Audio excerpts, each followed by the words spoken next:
What's up, guys? It's your boy Alex. It's your boy Big Ive. And this is the So Alive podcast. We finally got this thing going on. Yeah, man, it's been a interesting day. New location, new day.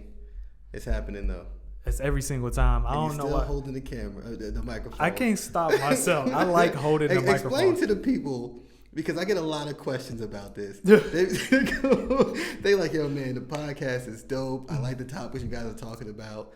But why the hell is he holding the mic so tight? What is going on over there? You got to explain it. It's a little anxiety, a fear of not being heard, and that's me being fake deep. I'm fake deep when I hold the microphone. You know what I'm saying? Are you being fake deep? Okay, I'm all right. very fake deep. People, he's being fake deep. When I hold the microphone, y'all should be nervous because I'm about to say some fake deep stuff.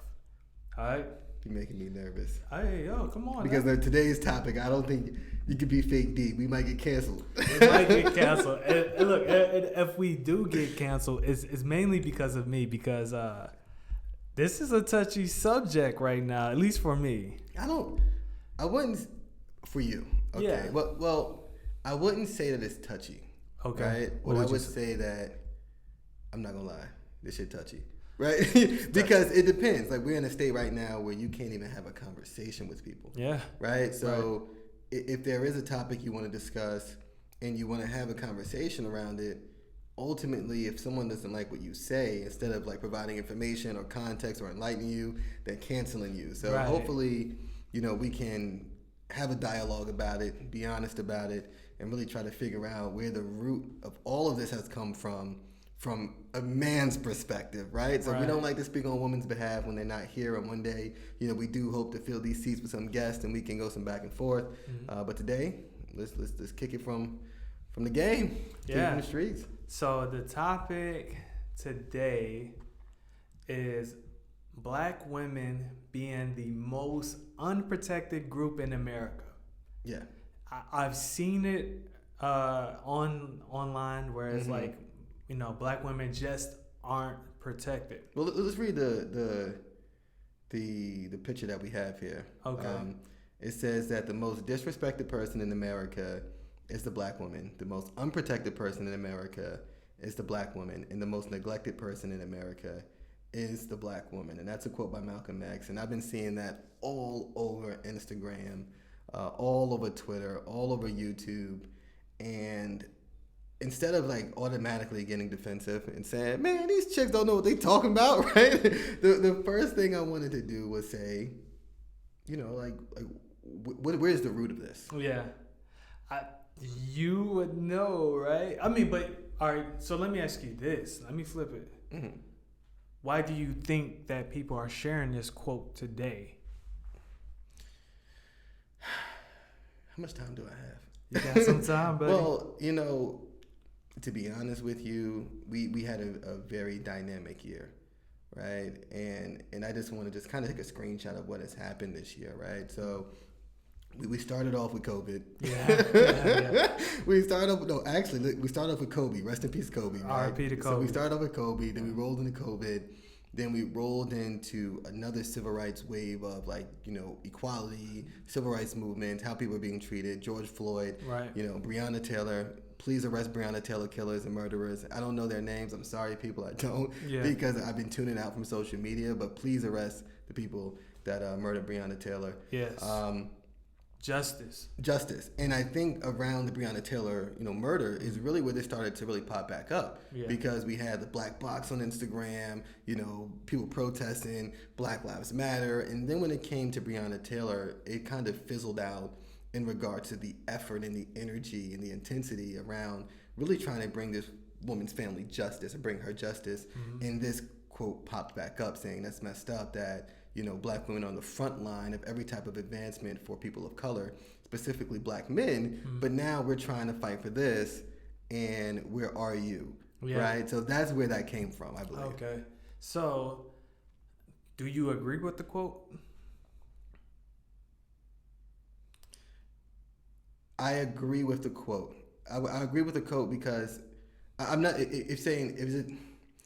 I agree with the quote because I understand what they're going through, right? I don't understand from a sense of embodying like, hey, the pain, the struggle, the disrespect, But I agree with the quote because I understand as a black man how I was taught to value myself by commoditizing the presence of black women, right? So if you think about growing up and how people taught you how to interact with black women, outside of your mother and your sister or the woman you were attracted with, I can see how that can become a valid statement based on how I was taught as a young man, and not from my father, but from society and from other, outside sources on how to interact with black women. Definitely.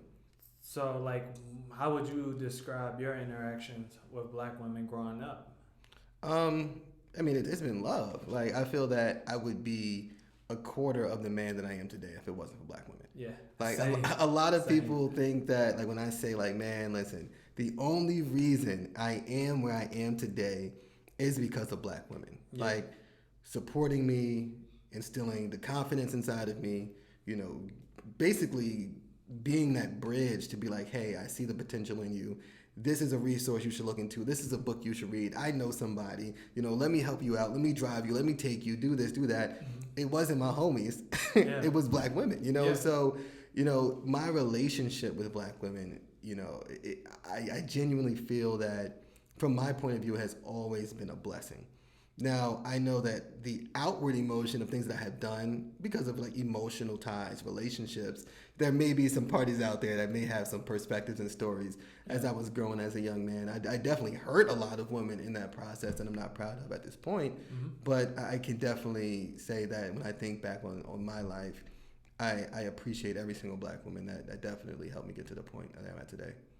So, in a way though, I guess growing up, what role did like black women have, like, like let's just say the strongest leaders in your life that were black women? Mm-hmm. Who are they?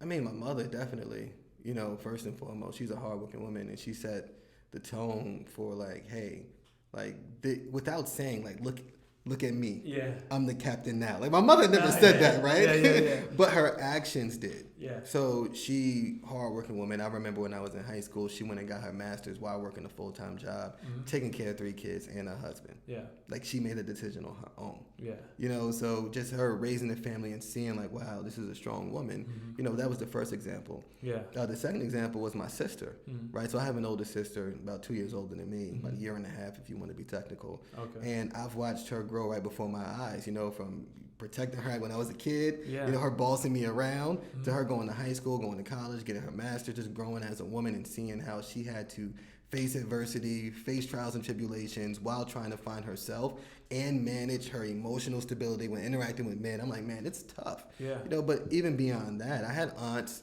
school teachers, a lot of people who advocated for me and saw how easy it was to be derailed as a black man. Right. It was the black woman that grabbed me by my neck and was like, stop acting like you a gangster. Seriously. Or like, pay attention. And it was always the black, leaders who typically were women, right? Who kept me in line. So that's how I kind of got that view. It was like the black women are strong. Yeah. And not this sense in like, I know there's this thing going around, like you can't say they're strong. You can't say they're this. You can't say they're that, because that kind of blurs the threshold on their ability to withstand, trauma and pain, and not in that sense, but strong and the resilient, they're clairvoyant, they're able to see things kind of before they happen, and they're willing to break down barriers to make sure that we get there. So that's when I say strong. That's what I mean. Gotcha.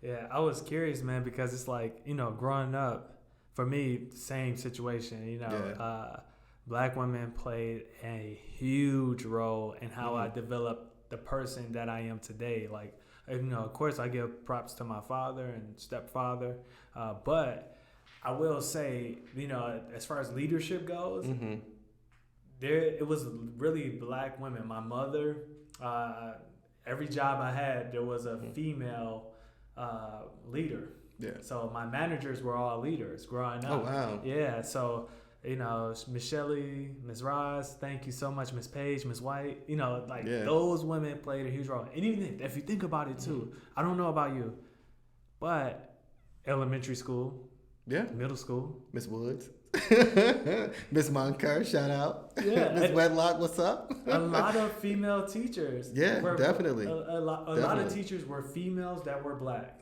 Mm-hmm. So like a part of me goes, I mean the Breonna Taylor situation. Am I saying that correct? Yeah. Okay, so I'm completely ignorant on this, guys. Like, excuse me if I fall off a little bit, but I'm being honest. Whoa. I'm a little ignorant. Whoa. What? The thing is, I'm not saying you have to be a detective, right? And I know that mentally it's been exhausting, bro. Yeah. Like 2020 itself. It's mentally it's been exhausting because we just found out that there was a woman hanging in, I think it was Frisco. I saw the report. I don't have all the information. It was a black woman found hanging, and I think it was in her friend's garage or her neighbor's garage. Yes, I saw that. It was a white woman, like, found hanging, and it wasn't getting coverage, and now it is. You know, it's that so was many on the cases. School campus. Bro, that was in Frisco. Wasn't it? Didn't she go to school? If I'm not mistaken. It was a garage. I don't know if it was like I don't know the details. I just saw it, and I was like, wait, what? So the at the rate in which this is happening now, you know, it's so many different stories. I can understand how a lot of details can slip between the cracks. Yeah. But this one specific case, I need you to know it. And this is a perfect example of what we're talking about today, right? Because this is exactly what we're talking about, right? Facts. Like, this is fact. This is fact. So, you know, I know you know the details about George Floyd. I do. Yeah. You know, and then when it comes to Breonna Taylor, this is exactly what they're kind of upset about. So, I mean, definitely look into that, man. It's a very, very... it's a clear situation for me, and especially I grew up in the hood, and I understand when you're a young black lady, you growing up in the hood, your options they're limited, like in regards to dating, like they're limited. Like, you know, there's guys who are dropping out of school in the eighth grade. Mm-hmm. There are guys who are, you know, trying to really chase their dreams down. There's people who got to take care of their family, people with no guidance. It's a barrel. Right. You know, it's crabs in a barrel. And we're all trying to make it out. Yeah. But emotionally, as a woman, I know you're still growing, and you may fall in love with the homie who might not be doing things too right? So you date one guy, and now the cops saying that you did this, and you know, the situation's ridiculous. I mean, I don't want to go into detail because I want to stay on topic. Yeah. But once again, bring justice to Breonna Taylor. Bring justice, man. We want justice, period. And like, so in a way, what do you think played a role in black women being muted over time? Well, like I said from before, man, we can talk about a lot of different ways that we as men digested this I don't even know what to say, like this scheme or this vibe that we have. I would say that it really boiled down at first and foremost, let's talk about the music. Well, let's talk about the music, right? So on the music side, like, all right, so let's just say, where would you say it started at in music? I mean, how old were we? When did Drew Hill drop "Sleeping in My Bed"? That was 97. Oh Lord, he said Drew If you Hill. wanted to dance, right? Like, somebody sleeping in my bed. Oh man, you must be an alto. Like, I'm a '90s baby. That type of music. Like, I grew up, you know, GP, are you with me? Like, it was. So when you're young and your mind is forming, right? Like, I have different type of like clips in my mind about music. Yeah. When I got to, I would say, high school, is really 7th grade, 8th grade, 9th grade. Like, I remember hearing Jay-Z and DMX, you know, what they want from but I wasn't really piecing it together that, you know, this music was influencing me until I got to college. Until I got to high school. Yeah. And then you got Fabulous, and then you got, you know, Jadakiss, and you're starting to listen to all these other rappers, 50 Cent, and it really kind of influences, okay, well, if 50 saying what these people like him, and, you know, and you're looking at these rappers like, wow, he's cool, he's gangster, he's rich, chicks like him, I want to be like him subconsciously. And I really do think, even like Lil Wayne, right? It definitely came into my life, and I kind of wanted to be something. Like the rappers. Like the rapper. Like, you wanted to be the rapper. And I think the way that I looked at women, and being that I lived in an urban environment, the women around me were black, you know, obviously, or Latino. Yeah. I feel that I may have commoditized them. Gotcha. Right? Like, oh, I need more, or I need to use them to boost my own ego. Yeah. And that had perpetuated at that time a sense of disregard, disrespect. Yeah. You know, not protect, for sure. You probably didn't have value in them. like, at least I feel like I know what you're saying, because for me, from a consumption standpoint. Yeah, for sure. From a consumption standpoint, and definitely. It subconsciously played a role in how you would treat women. Mm-hmm. But then, in a way, this is me playing devil's advocate. Don't you start. I'm sorry, but I gotta take it there, because on some of these same albums, there were songs that basically uplifted the woman too, right? We call that balance. But it wasn't enough. So I could definitely understand. Yeah, I mean, well, DMX can put out an album and open and close with a prayer and talk about murder for 14 tracks, right? Is it a gospel album? I don't think so, but it's like it all depends, and I don't think that the peppering of the uplift, really took the whole bowl home, right? Right. Like, I do think that we could have and can continue to do better for sure. Yeah, I mean, we could make better music as far as, like, I guess musicians in that case can make better music as far as, like, taste-wise, as far as, like, treating women. But then, let's just say in today's time, because these tables are going to turn eventually, especially with the way women are making music now. Don't take the conversation I'm where sorry. I think you're about to take it. I know where you're about to go. I got to take it there. Let's just be honest, because, I mean, music did play influence in how we treat women, right? Yeah, definitely. The tables are going to turn. It's usually that's like a state of equality, right? Like, yin yang. Like, women can do exactly what men can do. And I do believe that there should be a state of equality. Yeah. Whether it's pay, sure. whether it's opportunities. Right. So go ahead and say something controversial, because I can tell you in your smile. You're about to take it there. I'm just thinking about it. The City Girls. Okay. So what's her name? Saweetie? I don't know. That's Quavo's girl. Yeah. 8 6. I don't know. I mean, I know the song. I know if I hear it, I know the words. Yeah, but like these songs are now objectifying men. Mm-hmm. I hate to say it like that, because like that's not the thing you should say.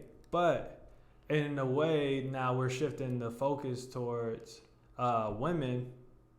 I feel like, all right, even then, let's just you see where I'm going though, well, right? I feel like what you're trying to say, and let me see if I can kind of streamline this a little bit, is that the fight for equality in women, for women, has caused men to relinquish their role as protectors, because if you're saying like, oh, we equal now, which we always have been, we're just talking about legally, right? Like, we're equal now legally, because we always have been, that you don't need to be protected.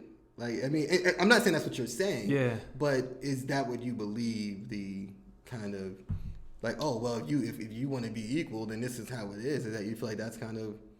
In a way.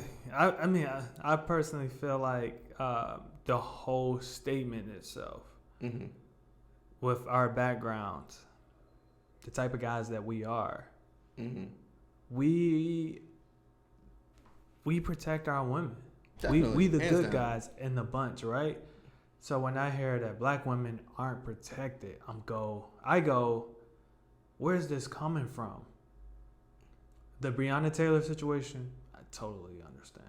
But I gotta butt you up. Butt me up. But all right, so guy code, right? Right. Guy code and protecting black women does not. It's like oil and water. Okay. It doesn't mix. Right. So if I'm your homie, and I'm verbally abusive, or if I'm doing little things that you be like, damn, like Big Ive out of line a little bit, like, are you checking your homie? Like, are you doing things to be like, yo, listen, home, like, you a little out of line, like, or are we playing the guy code to be like, man, that's him and his chick's problem, but we about to go to this club, we about to go turn up, like, are we superseding the protection, like, yo, don't do that, or are we letting guy code get in the way? Like, have you ever thought about that? I never really, because I know some homies, or people who talk kind of crazy, do crazy things. Like, when was the last time that we have stepped up and been like, hey, listen, and checks your mans? Because it started with your boy. Like, yo, because everyone knows somebody. Right. Have we checked our boys first to even start infiltrating the inside before we start even went outside, like to inside the guy code arena. Like, are we protecting our women inside the guy code arena? I see what you're saying. You're basically saying, do I call the BS out when I see a homie cutting up on his girl? 1,000%. I don't. Just being honest. No, that's cool. That's cool. Well, that's what we're talking about today. Go ahead. And so you got a point. I mean, we don't protect women in that regard, but then what do we say to ourselves, to our old ladies? What happens at home stays at home, right? So me personally, I apply that rule to any and everybody else. Mm-hmm. You could talk to me about the most personal stuff, and I will not ask you why, what, or how. But that's your job as a homie. Yeah. Like I can't even tell that story. I'm not going to tell that story. One of my homies, like if he got into something with his lady, and he called me, and he tells me, like, this is what happened between me and my lady. It's my job as his homie to tell him that he's wrong. Yeah. If he's wrong. Yeah. To be like, yo, you shouldn't have talked to your shorty like that. Mm-hmm. You and I had this conversation 3 months ago, bro. That's real. Like, and that's what makes a friendship a good friendship. Yeah. And especially, I think that's the first line of defense in protecting black women is calling out your homie who would probably listen to you. Yeah. Like, nobody wants to be the shunned homie. Yeah. Like, oh, I can't talk with Alex, man. Like, I don't like the way he be talking to his lady, bro. Like, if people start saying that, dudes will tighten up. Yeah, nah, for real. Dudes tighten up. I'm not saying you gotta go out and be like with a bulletproof vest and be like, save the black woman, but we can definitely have this conversation amongst each other to start making some change. Sure. Nah, for sure. I agree with you. So like, oh my God, I'm bombing right now. Was there ever a time that, like, your beliefs growing up affected or landed you in a difficult situation with like black women? Yeah, definitely, man. Like all the time. Like if you think about how music kind of brainwashed us growing up, how music kind of taught us how to interact with women, and it taught us like what to believe in, and how we actually eventually ended up forgetting to protect them. When you date, like what are your real intentions, right? If you see one of your homies disrespecting or what are you doing? Right, so there were many times where I feel that I could have behaved differently. Just being introspective and thinking about it, and seeing this meme float around all over the internet has really opened my eyes to be like, well, if women are saying that they feel this way, their emotions are valid, the statement is valid. Like, what can we do? Because who's not protecting them? Yeah. So I can definitely tell you there are times when my beliefs or my basic understanding of how to interact with women from, movies or media or whatever, had me in difficult relationships or difficult situations. What about you on your end, man? I know you didn't listen to music and watch TV and it didn't affect you. Yeah, no, for sure. Like you said, like music and media definitely played a role in how I treated women. It wasn't until I got older, teenage years, you go, damn, this don't make sense. Why would I treat every girl this way? And even then, I can't lie. I use some of that same music to guide me through situations, now. Like, I ain't gonna lie to you. I'm going to listen to Dr. Dre and Snoop Dogg. you know the song, right? Usher, Let It Burn. That was you. You said Usher, Let It Burn. Y'all hear this, man? Yo, no. But, like, seriously, though, think about it. Yeah. Like, music, even now as an adult now, I think like we acquire the knowledge over time to go, oh, what I consume is basically like I have to be mindful of it and how I consume it. Okay. So now I can't really like live like the rappers, or they say this, but it's entertainment, right? And we have to, at this point, definitely. We grown now. We grown. Yeah. And like even then, as a child moving forward, like my kids, like if they choose to listen to that stuff, I'm going to say, hey, that's entertainment. They're not actually living that lifestyle, and that's the message. Like, as we grew up, we wasn't taught that. How many times did you hear, oh, that rapper ain't really living that? From other rappers? Or from our parents or friends? Your parents or friends. I don't know. When 50 came out, I knew 50 was about it. Like Jay-Z, I was like, yo, he was selling keys. Like, I mean, ultimately, I believed every rapper when I was younger. I mean, when I got older, then I think that's when it changed a little bit. But you're right. I think it subconsciously influenced me across the board. Yeah. So, like, would you say certain movies influenced you and how the way that you treat women? Even then. I don't know. I don't think that. I mean, I think television definitely does program our role. I mean, especially the role if you look at like black men on TV, we are always the aggressor. We're always like, you know, the crook. It sounds like a Tyler Perry movie, dog. I'm sorry. I gotta say it. But go ahead. Yo, man, first of all, Soul Food, there was no. I'm just kidding. No. Honestly, I don't watch many Tyler Perry movies, but I am happy that we got a brother who making that money and trying to give black people opportunities in Hollywood. But I don't watch many of his movies. But I never really digested what I saw on TV and embodied it as like, this is who you are. Right. I think music was more influential just because I grew up in the inner city and a lot of the rappers were from inner cities or claimed to be from inner cities. And they were rapping about things that were relevant to me. Like seeing a black guy on TV, like verbally abused, being domestic violence or like that stuff. I'm like, I don't get it. It's drama. It's theater. But when I heard music, I think it was more influential. But what was even more influential than music and media was what the older men were telling me. Right? Like older men, like the OGs, right? Man, you got to get these women. You got to do this. You got to do that. And I don't ever recall, besides maybe my uncles and my dad, you know, from men coming over to me, whether it was like being 10 years older, 15, 20 years older at that time and saying like, hey, you know, respect these women, protect these women. Like, you would hear that at the barbershop when Farrakhan was talking. He'd be like, I don't want to hear this, man. I don't know. I want to, you know, turn on something else. I'm at the barbershop, you know. So no one ever really taught me that outside of the few men that I played close to. So that was a big influence as well, man. So what was like the turning point when you realized, like, yo, women have to be treated better? I'm embarrassed to tell you that answer, bro. Why? I'm embarrassed to tell you because it took me entirely too long. Yeah. You know, I would say it had to be within the past like 3 years is when I really, really, really, really started looking at like, okay, like what are you doing? Within the past 2 is when I was like, okay, you know, lower your ego a bit. You know, you can't consume people like that. And within the past 1 is when I just completely just opened up and was like, hold up, I've been out of line.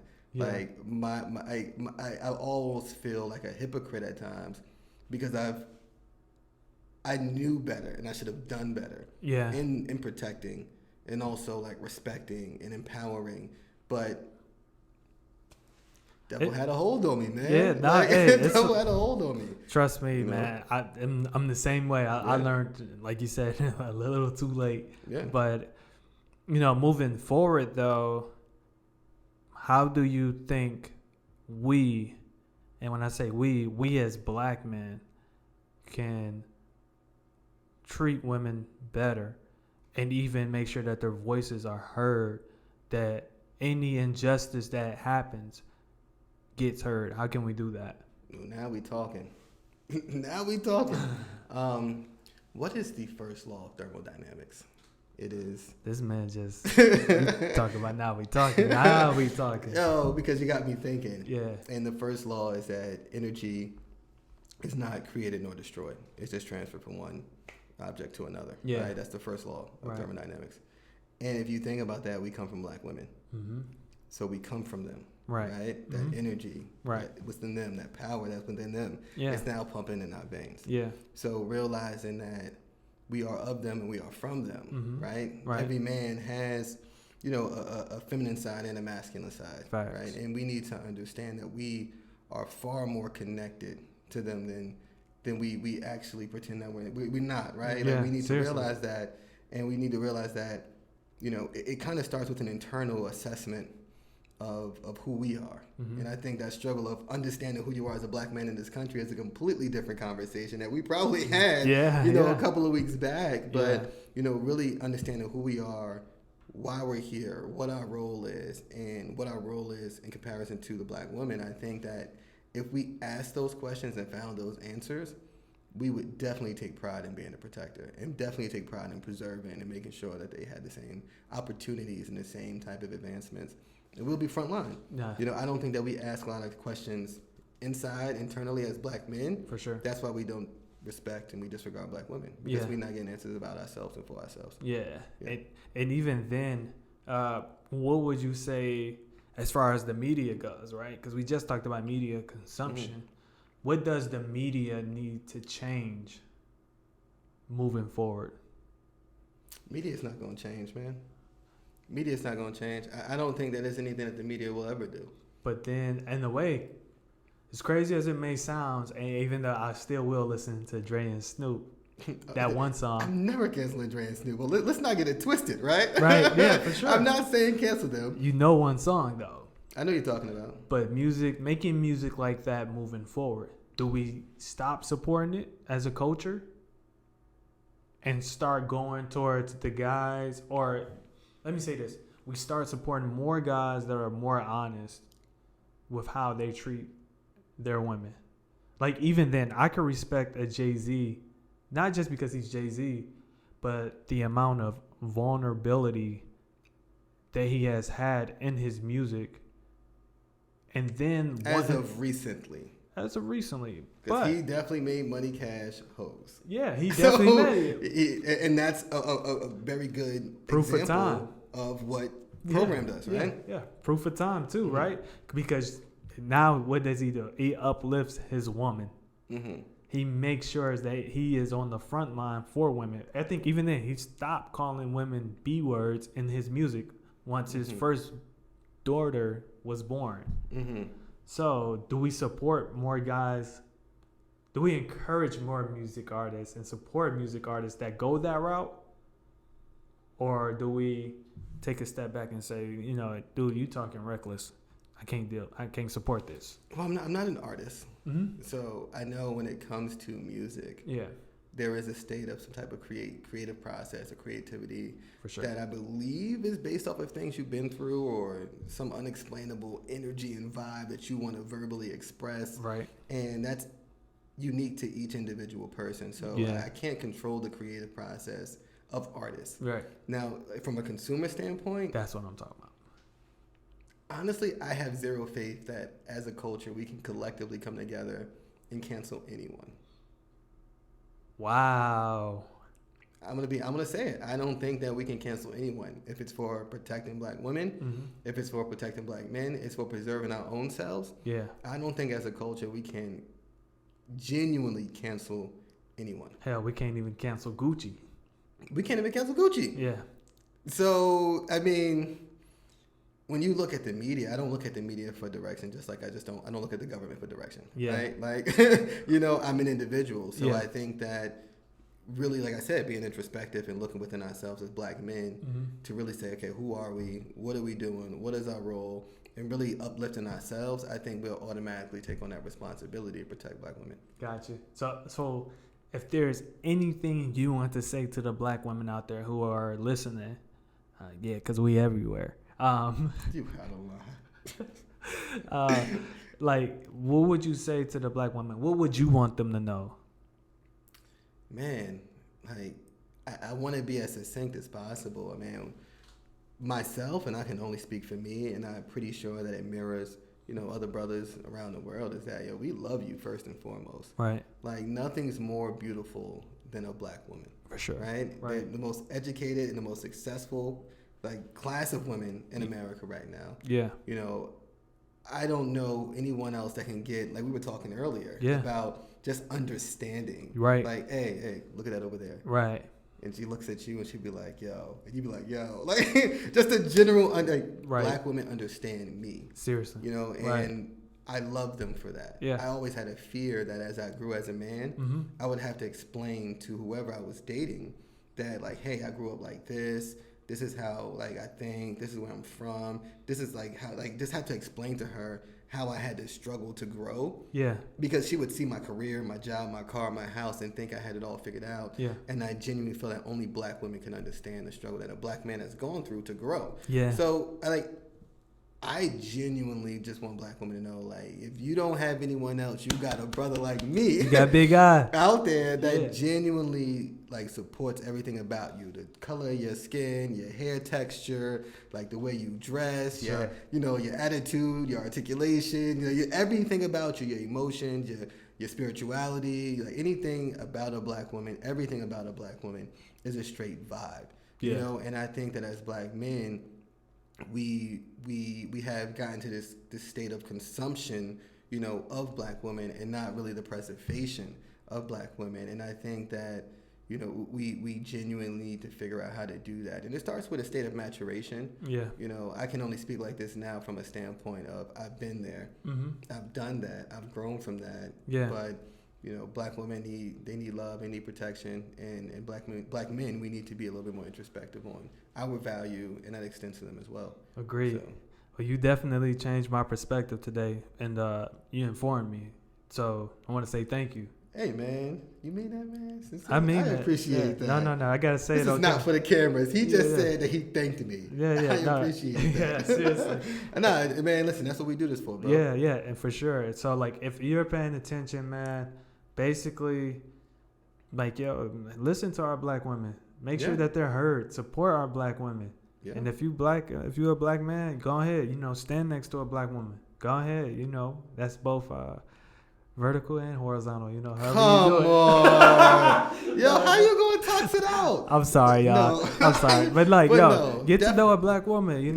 But you know what? Your statement is, I genuinely believe that. Like I love anyone you want, be with anyone you want, mm-hmm. but as black men, definitely vertically, for sure. And I mean, I love to see black love. So when we say horizontally, we talking about black love, and I love to see black love.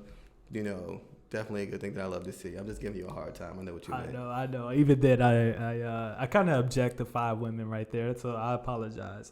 But look, I love all black women. I really love all black women, and I just want to say this to black women: you are beautiful in your natural state. You don't have to live up to the Instagram thing. I'm pretty sure the media's giving you guys this perception that you are not enough. You are more than enough.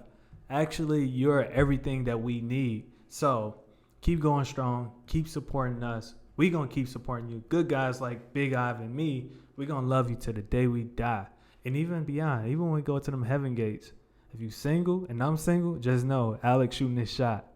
Come on, Mr. Snowball. Let me tell you, Alex. And his dad, like his dad know he cuffing. Ladies, he's single. Cuff, what you say? Cuff Daddy Combs? Cuff Daddy, man. Cuff Daddy. But yeah, man, mm-hmm. we just wanted to get on record right now and talk about it. I think that it's a good conversation to have.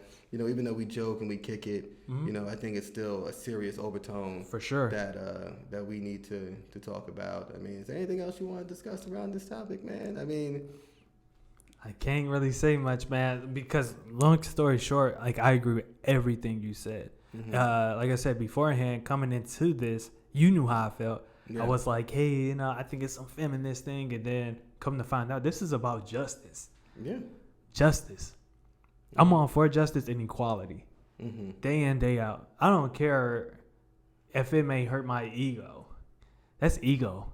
It's definitely ego, and I think that when we read these memes, or when we see these quotes, we get like, man, I'm about to, but I think we do that because we know that the only reason that we see these, it starts with us though. For sure. It starts with us. For sure. Like it starts with us. Like if there was a war going on outside mm-hmm. and black women were being targeted, who's going to stand up for them? It would have to be us. Right. No first choice. And foremost. Yeah. If we want to claim I'm a man, right? We got to do what we got to do. Seriously. And I think that seeing these type of comments and these type of memes and these type of photos just made me realize that the solution to something like this is us. Yeah. Starts with us. For sure. Like that's it's not a them problem, it's an us problem, right? Yeah. Like we need to figure out like what are we doing to perpetuate this and how can we stop it? So, I think it's a dope conversation and we're going to continue to have this conversation. You know, but I said my piece, bro. Yeah, nah. So look, where can they follow you at, bro?